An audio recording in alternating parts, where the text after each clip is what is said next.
귀한 찬양 감사합니다. 우리 하나님 말씀은 로마서 13장 8절부터 14절까지 봅니다.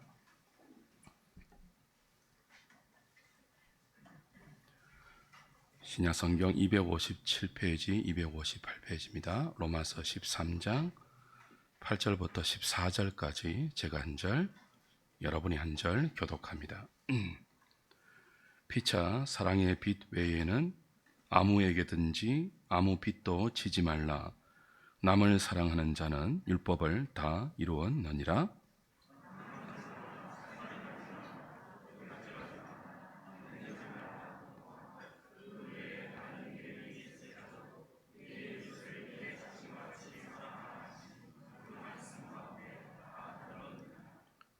사랑은 이웃에게 악을 행하지 아니하나니 그러므로 사랑은 율법의 완성이니라.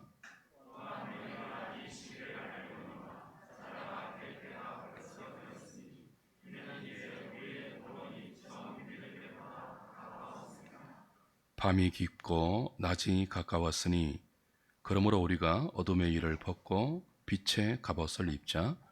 낮에와 같이 단정히 행하고 방탕하거나 술 취하지 말며 음란하거나 호색하지 말며 다투거나 시기하지 말고 오직 주 예수 그리스도로 옷 입고 정욕을 위하여 육신의 일을 도모하지 말라. 아멘.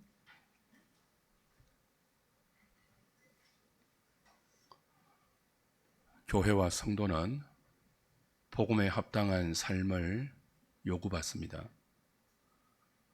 로마서가 가르치는 이 거대 담론의 첫 번째 실천과 적용은 분수에 맞는 생각과 처신입니다.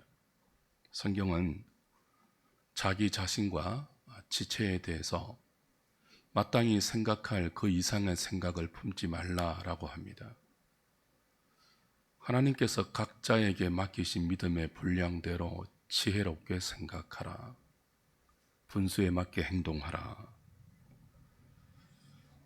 그것이 성도의 교회 생활과 사회 생활의 기본적인 원리입니다. 하나님 앞에서 우리가 맡은 분량대로 생각하고 처신하는 것. 이 원리를 붙들고 있어야 성도의 인간관계, 사회생활, 그리고 공동체 안에서 여러 지체를 대하는 태도, 국가의 국민으로서 감당해야 할 의무, 위로부터 허락받은 권세자들을 대하는 태도에 모두 하나님의 주권을 인정하는 겸손과 믿음을 나타낼 수 있습니다. 어찌 보면 굉장히 소소해 보이는 원리죠. 분수에 맞게 생각하라. 하나님 앞에서 분수에 맞게 행동하라. 그런데 이 소극적으로 보이는 원리는 12장도 그렇고 오늘 본문 13장도 그렇고 사랑의 적극적인 요구로 이어집니다. 그러니 결코 소극적이지 않습니다. 하나님 앞에서 맡은 바 분수에 맞는 생각과 행동은 맡겨주신 책임과 그 의무를 감당하는 굉장히 능동적이고 적극적인 요구로 이어지죠. 오늘 본문은요, 피차 사랑의 빛 외에는 아무 빛도 지지 말라 하는 아주 혁명적인 사랑의 요구가 뒤따릅니다.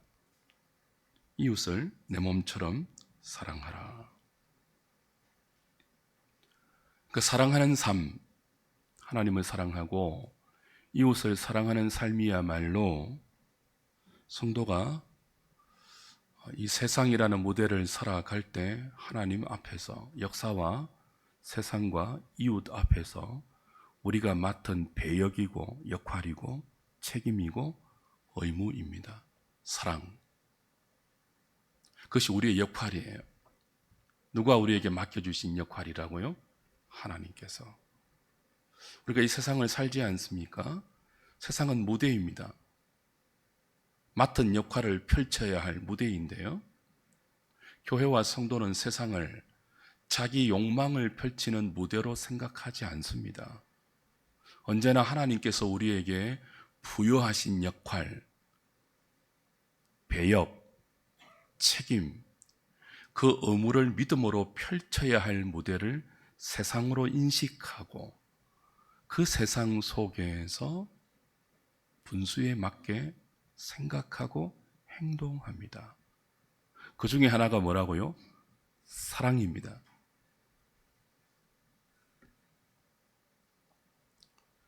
오늘 우리가 이웃 사랑이라는 거대 담론인 동시에 그 거대 담론을 우리의 몸으로 펼쳐내는 실천 사항을 사도가 두 개념으로 인용해서 설명한다는 점을 주목해야 합니다. 하나는 비제 개념이에요. 사랑하라라고 강하게 명령하는데 비제 개념을 인용하면서 사랑하라고 요구해요. 또 하나는 사랑이 율법의 완성이다. 모든 율법의 완성은 내 이웃을 내 몸처럼 사랑하라는 계명에 담겨 있다. 그러니 서로 사랑하라. 계명을 인용해서 사랑의 요구를 풀어내죠. 왜 이 두 개념을 이웃 사랑이라는 단호한 명령 앞에서 인용하는지 그 의미를 좀 생각해 볼 필요가 있습니다. 피차 사랑의 빛 외에는 아무 빛도 지지 말라라고 했죠. 빚의 개념을 빌어옵니다. 이 빚진 개념은 의무와 책임을 위해서 사도가 설명하는 개념이고, 뒤에 사랑은 율법의 완성이다. 율법의 완성이 곧 사랑이다.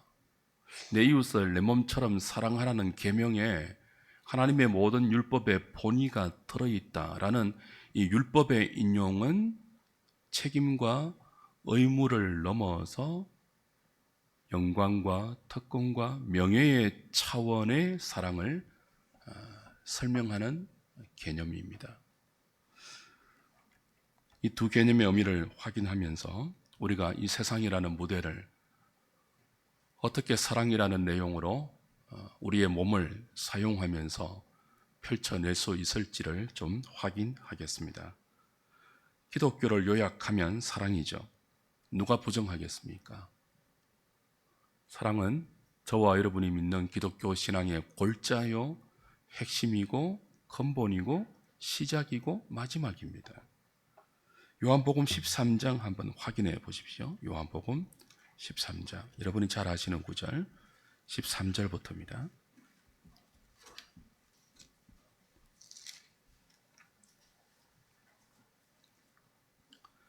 13장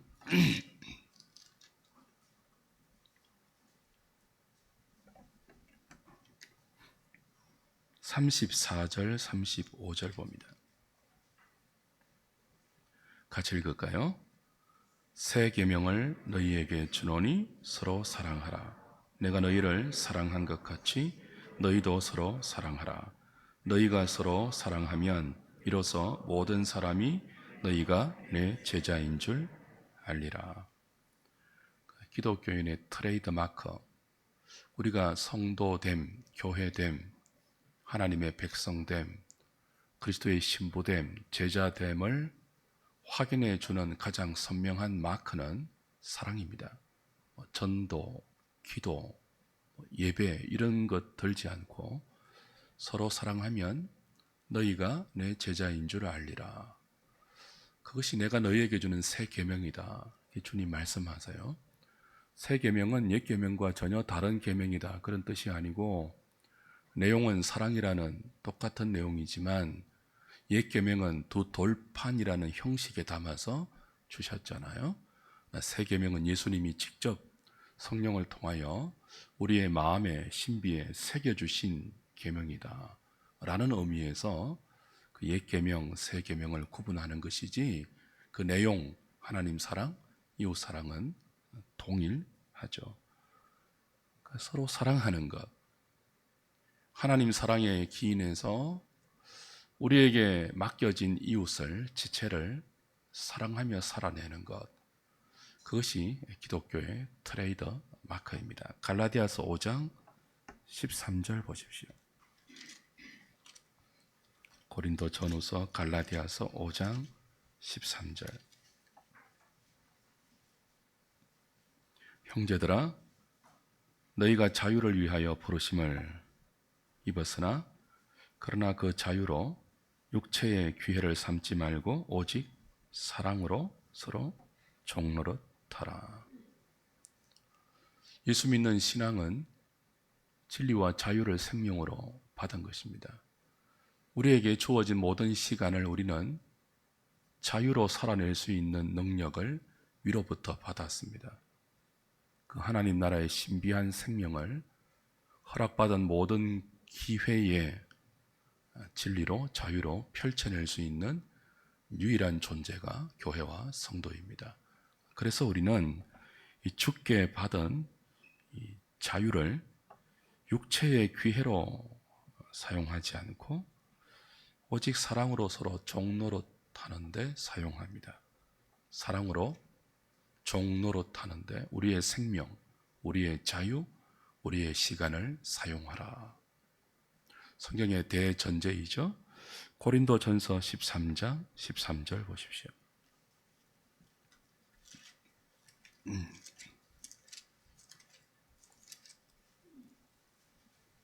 같이 읽을까요? 그런즉 믿음, 소망, 사랑 이 세 가지는 항상 있을 것인데 그 중에 제일은 사랑이라. 믿음, 소망, 사랑이 항상 같이 가야 하는 것이고 또 우리에게 항상 요구되는 신자의 덕목인데 그 중에 제일이 무엇이라고요? 사랑입니다. 그러니 사랑이 빠진 믿음, 사랑이 빠진 소망은 nothing, 아무것도 아니라는 뜻이기도 합니다. 그만큼 사랑이 중요한데요. 방금 우리가 신약 성경의 몇 구절을 통해서 확인한 이 사랑이라는 단어는 여러분이 잘 아는 아가페라는 단어입니다. 신약 성경 전체에 이 아가페라는 단어가 120번 등장하는데 그 중에 절반이 넘는 75번을 사도 바울이 사용합니다. 오늘 본문에 나오는 본문 그 전반부에 아가페라는 단어가 5번 나오는데요. 이 5번 나오는 용례도 사도 바울이 아가페라는 단어를 사용한 4가지의 용례 가운데 포함됩니다. 사도가 아가페라는 단어를 사용할 때는 첫 번째는 하나님께서 우리에게 베푸신 사랑을 표현할 때 아가페라는 단어를 사용합니다. 두 번째는 우리가 하나님께 받은 그 사랑을 그리스도와 하나님께 고백하고 돌려드릴 때 역시 아가페라는 단어를 사용합니다. 세 번째는 성도와 성도가 서로를 향한 사랑을 나누고 표현하고 그리고 흘려보낼 때 성도와 성도 사이에 베풀어지는 사랑도 아가페라는 단어를 사용합니다. 네 번째 바울이 아가페라는 단어를 사용했던 용례는 교회가 세상을 향하여 환대하는 사랑을 흘려보내라 라고 할 때 아가페라는 단어를 사용합니다. 하나님이 우리를 사랑하신 사랑, 우리가 하나님을 사랑할 때 그 사랑, 성도와 성도가 서로 사랑하는 사랑, 교회가 세상을 향하여 흘려보내야 할 사랑을 전부 아가페라는 단어로 사용하는데 그 전체적인 뜻은 자기 희생적인 섬김, 자기를 던져서 희생하는 긍휼, 자비 그런 뜻입니다. 그러니까 아가페라는 단어에 꼭 들어있는 개념은 자기 희생이에요. 그 단지 사랑합니다 하는 이 마음의 표현, 또 상대방을 향한 내 감정의 전달 정도가 아니라 그 상대방을 향해서 나 자신을 희생시키는, 그래서 흘려보내는 사랑이라는 내용이 그 희생에 담겨 있을 때 우리는 아가페라는 단어를 사용합니다. 그러니까 성도가 사회생활을 할 때 이웃에게 이 아가페 사랑을 전하고 살아라. 이 자기 희생적인 사랑을 이웃에게 실천하고 살아라 하는 요구를 받죠. 그것이 분수에 맞는 생각이다. 하나님께서 각자에게 맡겨주신 믿음의 분량대로 너희 이웃들에게 너희들이 감당해야 할 역할이고 책임이고 의무다. 그렇게 말씀하십니다.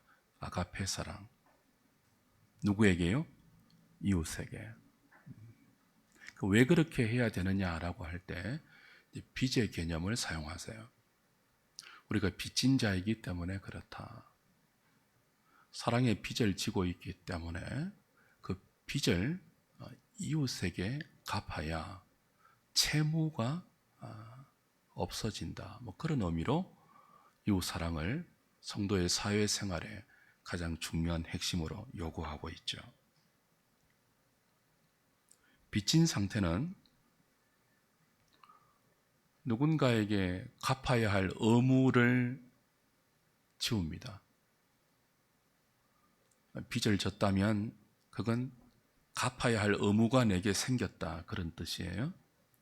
그 이웃을 사랑하라는, 내 몸처럼 사랑하라는 이 아가페 사랑의 요구는 우리에게 무엇이 있음을 지금 확인시켜 주는 것입니까? 사랑에 빚이 있다는 것을 확인시켜 주는 명령이죠. 사랑의 빚 외에는 아무에게도 빚을 지지 말라 이 말은요, 사랑의 빚은 서로 져도 좋다 그런 뜻이 아니에요. 경제적인 빚에 대한 문구도 아니고요. 그런 생각은 할 필요도 없습니다. 그냥 인용하는 거예요. 빚진 개념을 인용하는 거예요.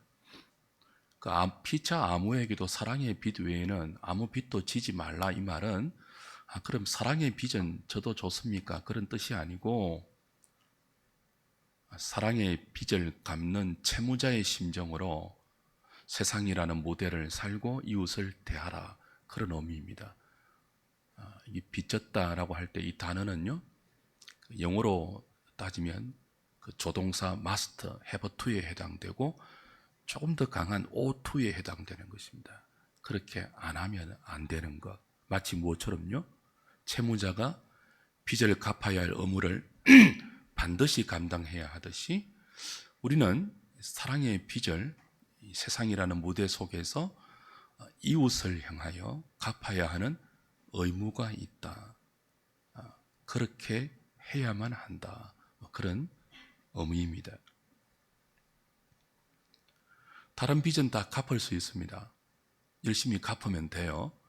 근데 복음의 빚, 은혜의 빚, 이 사랑의 빚은 그 채무의 연한과 그 제한이 없습니다. 갚아도 다 갚을 수 없는 빚이 은혜의 빚이고 복음의 빚이고 사랑의 빚입니다.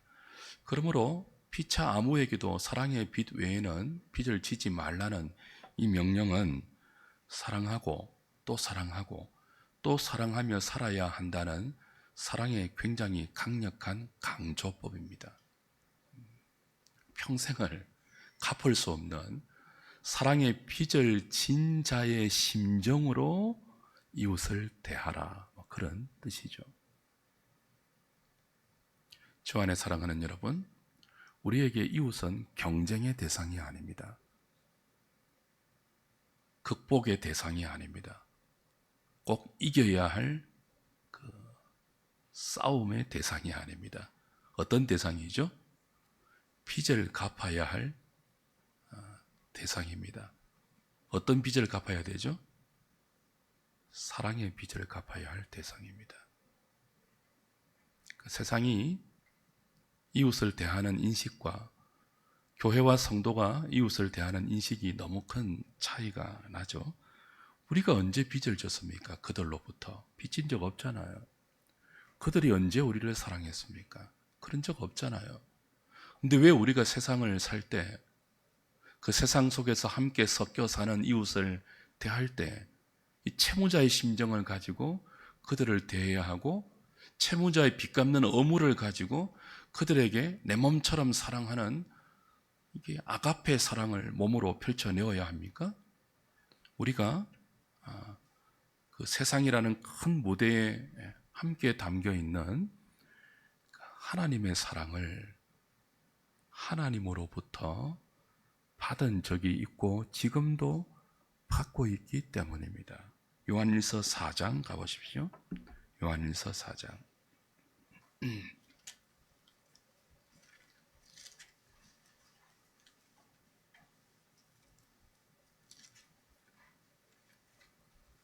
요한일서 4장 11절입니다. 10절 11절.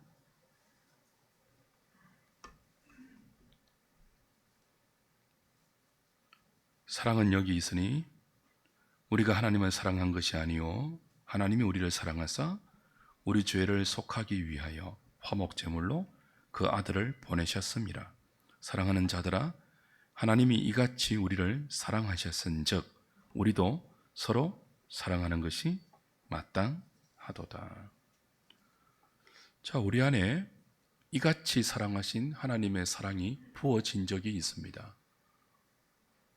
세상은 이 사랑을 알지 못하지만요, 우리는 이 사랑을 알죠. 왜? 우리에게 나타난 바 되었기 때문입니다. 독생자를 통하여 하나님은 당신의 사랑을 우리가 아직 죄인 되었을 때에, 경건하지 않았을 때에, 하나님과 원수 되었을 때에 십자가에 당신의 독생자를 내어주는 사랑으로 나타내셨습니다. 그 사랑이 우리에게 부어졌습니다. 그 사랑이 부어진 결과 우리는 죄와 사망에 종된 상태에서 하나님의 자녀가 되고 백성이 되었습니다. 사랑이 부어진 결과입니다. 그래서 우리는 하나님의 사랑에 빚진 자들입니다.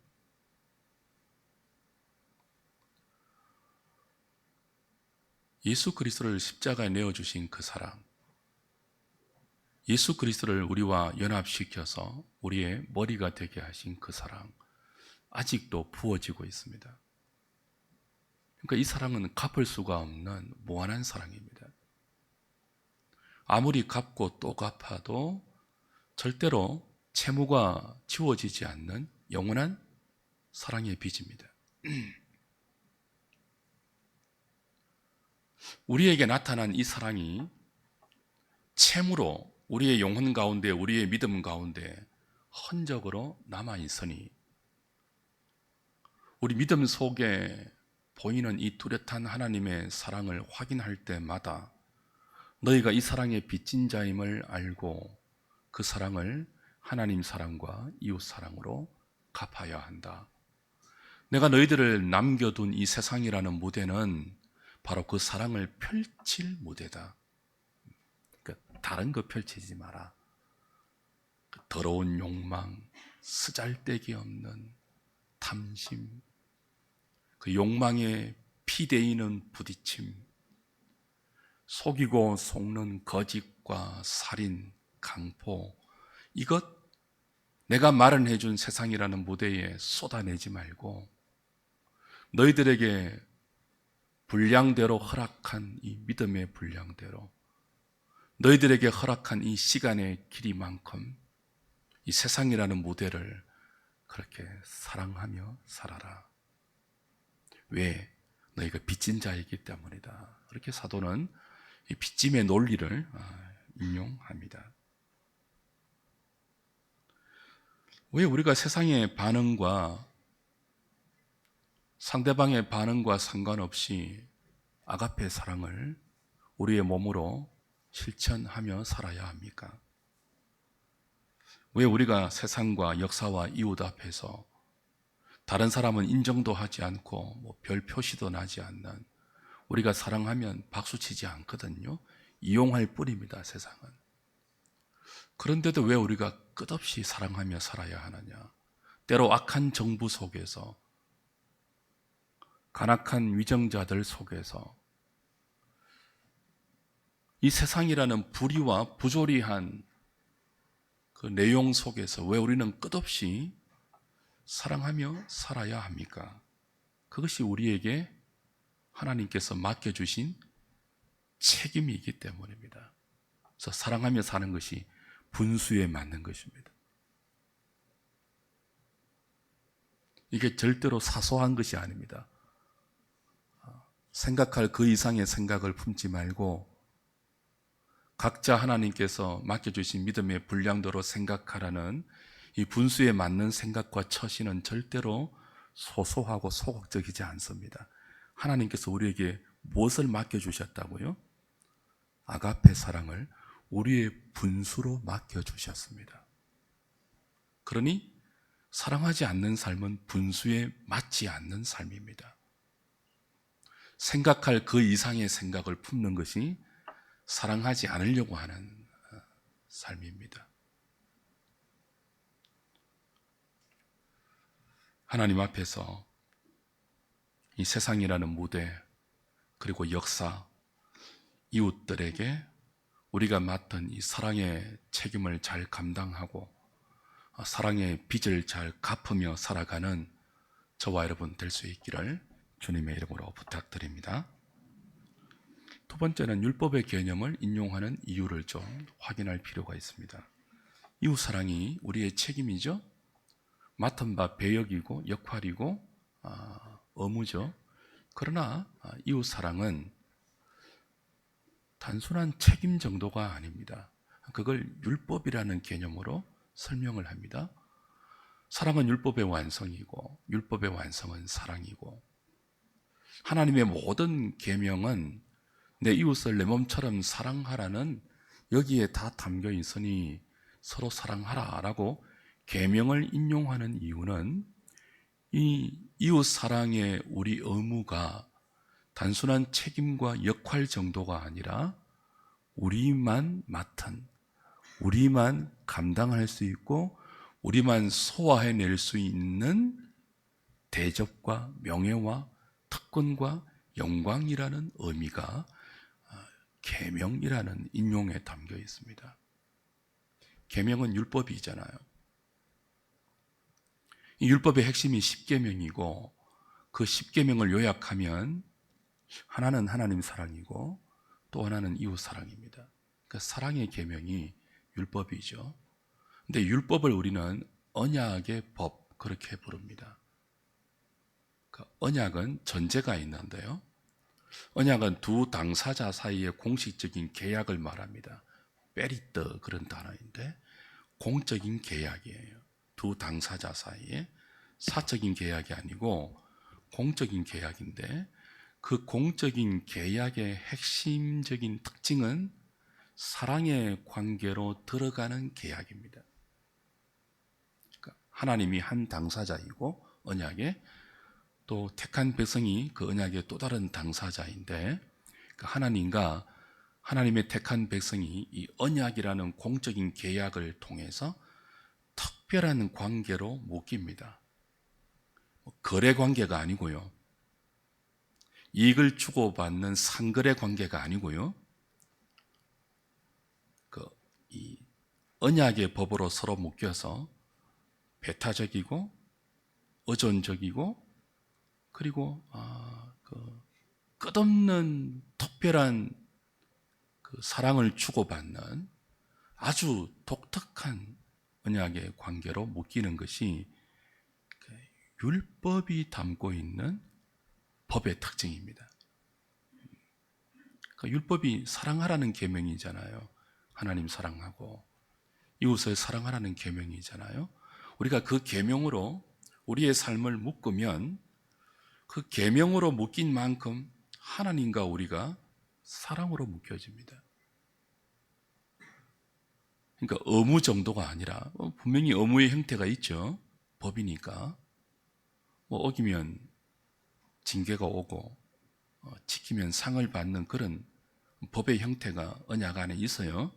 그러나 이 사랑하라는 이 율법의 모든 요구는 의무와 책임과 배역을 넘어서 우리에게만 떨어지는 그 언약 관계 안에 있는 특별한 사람에게만 해당되는 그 사람들만 살아낼 수 있고 소화해낼 수 있는 너무 큰 대접과 영광과 명예와 보상과 특권입니다. 사랑하며 살 수 있는 그 자체가 내 생의 길이 동안에 하나님이 허락하신 이 세상이라는 무대 위에서 사랑의 삶을 펼칠 수 있는 것은 그 언약 안에 있는, 율법 안에 있는 주의 백성들밖에 없어요. 그러니 이것은 성도의 사회생활의 대전제로 떨어지는 사랑하는 삶은 의무와 책임과 배역 이전에 무엇입니까? 우리만 소화해낼 수 있는 너무 큰 명예입니다. 그래서 굉장히 수준이 높아요.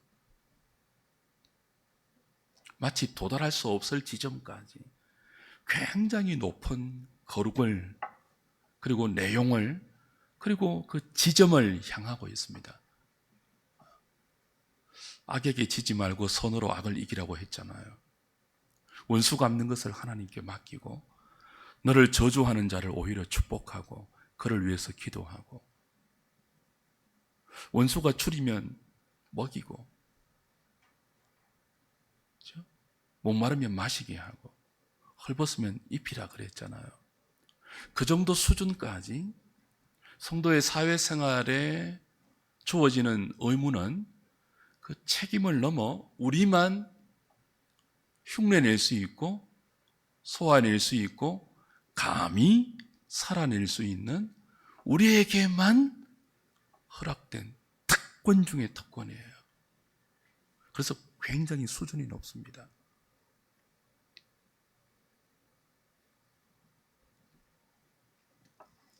상대방의 반응과 상관없습니다. 우리가 이웃을 사랑하면 이 세상이라는 무대를 사랑을 하는 내용으로 살아내면 세상이 바뀌지 않습니다. 우리가 누군가를 사랑하잖아요. 아가페로, 성령의 능력으로. 상대방이 바뀐다는 보장이 없습니다. 그 반응과 상관없이 우리가 이 사랑을 우리의 몸으로 시간 속에서 역사라는 무대 속에서 펼치는데, 그건 세상의 반응과 아무 상관없이 우리만 해낼 수 있는 뭐라고요? 대접이에요. 우리만 받을 수 있는 대접이고 특권이고 명예이고 보상입니다. 그게.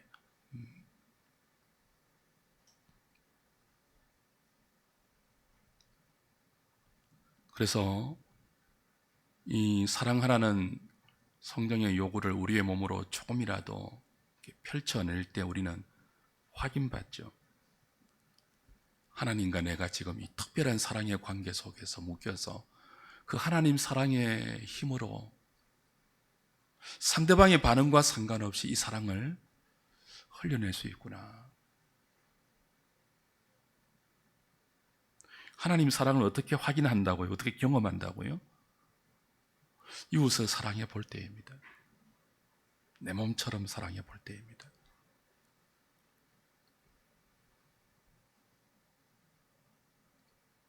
그러므로 성도는 사랑하며 살지 않는 한 무엇을 하든지 어디에 있든지 어떤 평가를 세상으로부터 받든지 하나님 앞에서는 의미 없는 인생이 됩니다. 반대로 사랑하며 사는 몸부림을 치고 있으면 어디에 있든지 무엇을 하든지 세상이 그 사람을 어떻게 평가하든지 하나님 앞에서 대접받는 존재가 됩니다. 의미 있고 복된 거룩한 존재로 우린 세상의 빛이 됩니다. 하나님과의 특별한 교감을 추구받는 그 복이, 그 은혜가 이웃을 내 몸처럼 사랑하라는 이 빚진 개념과 율법의 개념으로 우리에게 요구되는 이 성도의 사회생활의 내용이 가르쳐 주죠.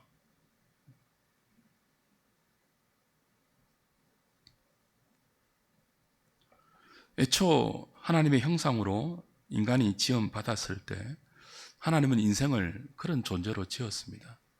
그렇게 높고 고귀하고 존귀하고 아름답게 살도록, 인간만 그렇게 살 수 있도록 당신의 형상으로 우리를 지으셨어요. 그러니 그렇게 안 사는 것은 이성 없는 짐승처럼 우리의 존귀함을 스스로 박탈하고 사람이 아니라 짐승의 수준으로 우리 자신을 스스로 내려보내는 어리석은 삶의 선택이죠. 어렵게 보이지만, 불가능하게 보이지만 하나님께서 우리에게 제시하는 이 높고 고귀한 목표가 우리의 피니시 라인이 되어야 합니다. 목표를 고결하게 잡아야 돼요, 교회는. 그래야 난잡해지지 않을 수 있습니다.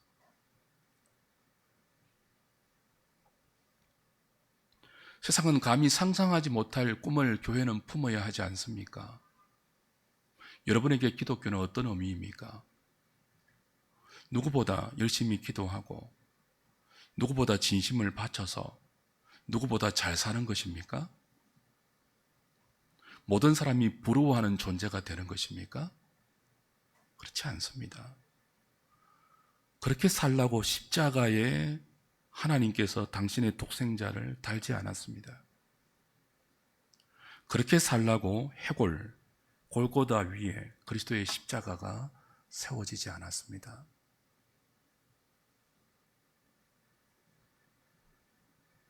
그렇게 사는데 기독교 신앙을 경쟁의 도구로 누구보다 욕망을 성취하는 유용한 수단으로 사용하지 마십시오. 수준 떨어지지 않습니까?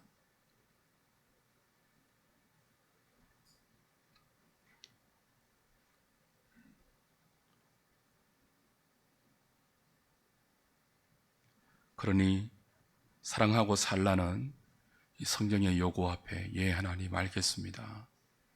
우리 능력으로, 우리 지혜로, 우리 실력으로 도달하지 못할 지점이지만 성령께서 우리와 함께 하시고 우리가 갚을 수 없는 사랑의 빚진 자의 마음을 회복할 수 있다면 주어진 생의 시간을 사랑하며 살 수 있지 않겠습니까? 임마누엘 되신 하나님, 그렇게 살 수 있도록 역사해 주십시오. 내 머리의 생각, 그 생각에서 나오는 말 한마디, 그 말이 우리의 몸과 손과 발로 펼쳐질 때 그 모든 몸짓의 의미가 사랑이 되기를 바랍니다. 우리 입술에서 나오는 이 말들이 생명과 사랑의 언어가 되기를 소망합니다. 왜 그렇게 살아야 합니까? 마지막은 때를 이야기합니다. 종말의식을 언급해요. 왜 우리가 그렇게 세상이 알아주지 않는, 우리에게 큰 외형적인 유익으로 돌아오지 않는 이웃을 내 몸처럼 사랑하는 삶을 성도의 사회생활의 의무이자 성도의 명예와 특권으로 삼고 펼쳐내어야 합니까? 때가 가까웠기 때문이에요. 왜 아무도 그렇게 살지 않은데 우리만 그렇게 살아야 합니까? 자다가 깰 때가 되었기 때문이에요. 우리의 구원이 처음 믿었을 때보다 가까웠기 때문입니다. 밤이 깊고 낮이 가까웠기 때문에 우린 사랑하며 살아야 합니다. 어둠의 일을 벗고 빛의 갑옷을 입어야 할 때이기 때문에 사랑하며 살아야 합니다.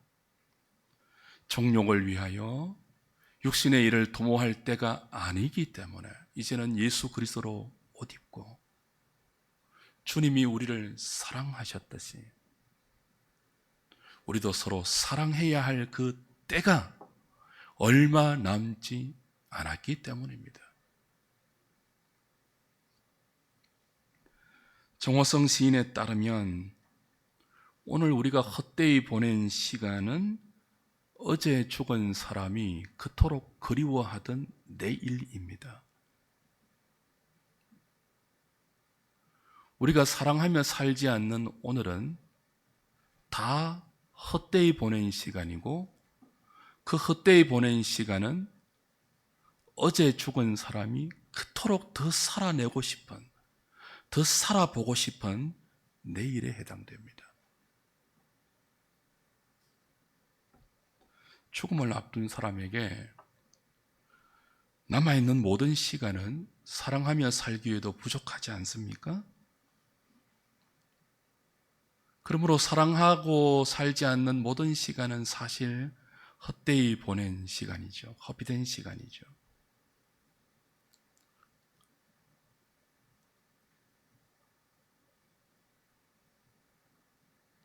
육신의 일을 도모하지 않고 정욕의 일, 엄난과 호색과 쟁투와 다툼과 시기와 미움과 자랑과 뻔뻔함과 교만함과 그런 것들이 펼쳐지는 시간이 아니고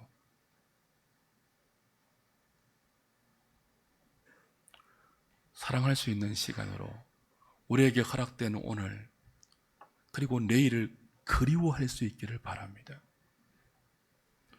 여러분, 내일을 어떤 시간으로 소망하십니까? 사랑할 시간으로 소망할 수 있기를 바랍니다. 전도서 9장 10절을 찾고 말씀을 좀 마무리하죠. 전도서 9장입니다. 시편, 잠언, 전도서 9장 10절입니다.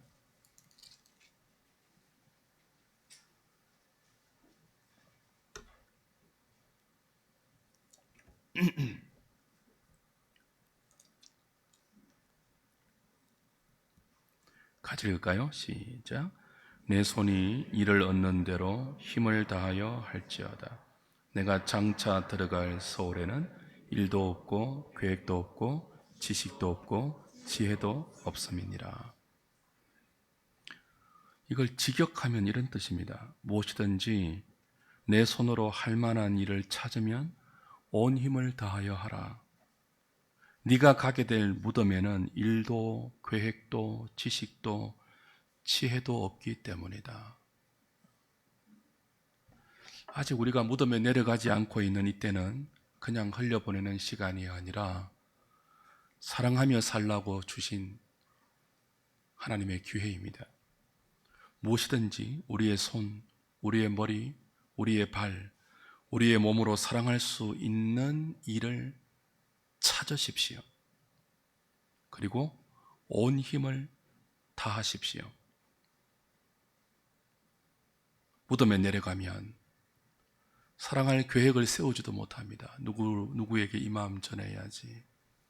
누구를 용서해야지. 누구에게 이거 해야지. 계획도 세우지 못하고 무덤에 내려가면 그 계획을 실행할 지식도 지혜도 펼치지 못하죠. 내려가기 전에 서로 사랑할 수 있는 일을 최선을 다해서 찾고 찾았다면 온 힘을 다해서 그 시간을 살아내라. 지혜자는 우리에게 그렇게 권합니다. 주 안에 사랑하는 여러분, 어둠의 옷을 입고 육신의 정욕을 따라 살았던 시간은 어제까지로 족하지 않습니까? 우리에게 남아있는 시간, 허락된 시간의 길이는 너무 소중하고 아까운 세월들입니다. 이제는 빛의 갑옷을 입읍시다. 예수 그리스도로 옷 입읍시다. 무엇이 빛의 갑옷입니까? 무엇이 예수로 옷 입는 것입니까? 예수님이 우리를 사랑했던 그 사랑으로 사는 것이 빛으로 갑옷을 입는 것이고 예수로 옷을 입는 것입니다. 어떤 아이가 꿈을 꿨습니다. 산신령이 뿅 하고 나타나서 지우개를 하나 주었습니다. 모든 것을 지울 수 있는 지우개를 이 아이가 꿈에 산신령에게 받았는데 깨보니 실제로 그 지우개가 있더래요. 그래서 이 아이가 그 지우개로 무엇을 지웠겠습니까? 하기 싫은 거 다 지워나갑니다. 숙제 지웁니다. 공부 막 지웁니다. 하기 싫은 거 다 지워져요. 근데 이 단어에 가서는 아무리 지우개를, 그 신령한 지우개를 지워도 지워지지 않더래요. 친구 사랑. 신령에게 받은 신령한 지우개도 지울 수 없는 성도의 의무, 성도의 명예, 성도의 특권이 있습니다. 사랑입니다. 지워지지 않도록 하나님께서 우리에게 복과 명예로 허락해 놓았습니다. 남은 기간 동안, 남은 시간 동안 이 지우개로 이 사랑하라는 하나님의 말씀을 지우지 않고 오히려 우리 삶의 남은 흔적으로 새겨놓을 수 있기를 바랍니다. 그때 우리는 땅을 살지만 하늘을 품어내고 육을 입고 있지만 영의 일과 생각을 펼쳐내는 거룩한 영적 예배자, 복음에 합당한 삶을 사는 주의 백성으로 하나님의 기쁨이 될 수 있을 것입니다. 이 말씀에 믿음으로 반응하는 저와 여러분 될 수 있기를 주님의 이름으로 축복합니다.